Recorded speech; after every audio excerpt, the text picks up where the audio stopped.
इराणकडून भारतासह 5 देशांसाठी होर्मुझची सामुद्रधुनी खुली। भारत, रशिया, इराक, चीन, पाकिस्तानला मोठा दिलासा।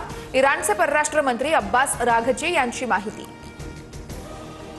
पुढील 48 तास धोक्याचे। हवामान विभागाकडून वादळी वाऱ्यासह पावसाचा इशारा। मराठवाडा, मध्य महाराष्ट्र आणि विदर्भातील सीमावर्ती भागांमध्ये पावसाची शक्यता। शेतकऱ्यांना काढणीला आलेल्या पिकांची काळजी घेण्याचं आवाहन।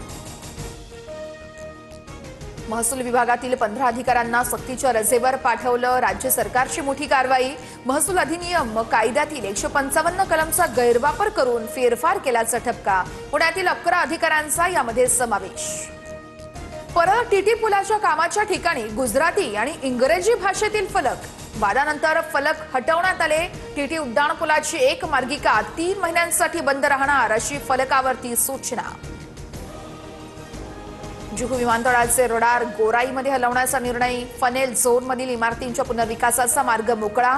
जागेच्या तांत्रिक तपासणीसाठी केंद्राला विनंती केल्याची हायकोर्टात माहिती। तर पुढील सुनावणी 23 एप्रिल रोजी होणार।